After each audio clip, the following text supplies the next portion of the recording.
నీకేమైనా పిచ్చా? వదిన చెప్పిన తర్వాత కూడా ఏ ధైర్యంతో నన్ను దొంగ అంటున్నావు? మొండి ధైర్యం అనుకుంటా. తప్పు చేసిన వాళ్ళు మొండి ధైర్యం ప్రదర్శిస్తారు, మీలాగా.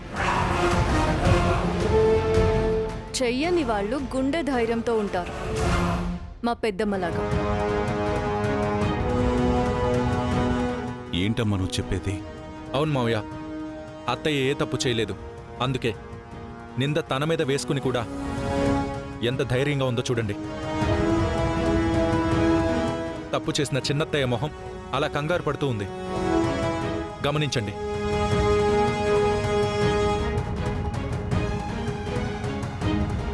నిజం బయట పడిన తర్వాత కూడా అందరూ ఎందుకు నన్ను ఇంకా దొంగ అంటూ దొంగలా చూస్తున్నారు?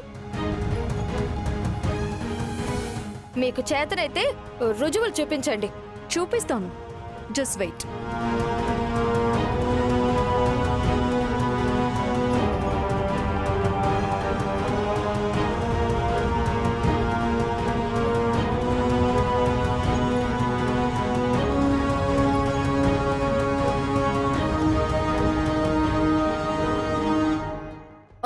బుల్లితెర మీద తన నటన ఎలా చూపిస్తుందో అదిగో పిన్ని గురించి చూడండి. ఎందుకొచ్చావు? ఆ పత్రాల మీద నేనే వేలి ముద్రలు వేయించి నీకిచ్చానని అందరికీ అర్థమైపోయింది వదిన. ఆ రోజు నీ దగ్గరకొచ్చి ఇదంతా చేసింది నేనే, మా ఆయన్ని విడిపించు అని అడిగాను చూసావా? అప్పుడు మా జానకక్క చూసిందంట.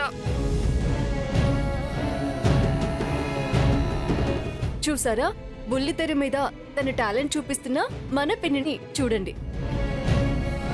మీ ఇంట్లో వాళ్ళే ఈ పని చేశారు అని మా బావగారు ఇంటికొచ్చి అందరినీ నిలదీస్తే అందరూ నా వైపు అనుమానంగా చూశారు. ఆ జానకక్క మాత్రం ఆ నింద తన మీద వేసుకుంది. నువ్వు ఆ ఇంటికొచ్చి అది చేసింది జానకక్క అని చెప్పాలొదినా. నీకోసం నేను వస్తాను, జానికి చేసిందని చెప్తాను.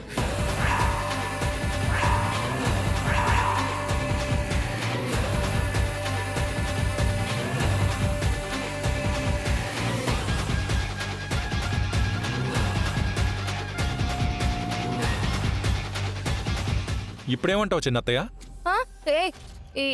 ఇది ఇది నేను కాదు. ఇదేదో ఈ మధ్య ఏదో కొత్తగా వచ్చింది కదా, చచ్చిపోయిన వాళ్ళతో కూడా వీడియోలు చేస్తున్నారు. ఏ వీడియో? అది దాంతో ఈ వీడియో తీసి నన్ను ఇరికిద్దామని చూస్తున్నారు. నేనే తప్పు చెయ్యలేదు. ఏ ఆద్య, నీకు తెలిసిన జ్ఞానాన్ని మా ముందు ప్రదర్శించుకు. ఎంత అజ్ఞానంతో మాట్లాడుతున్నావు చిన్నత్తయ్య?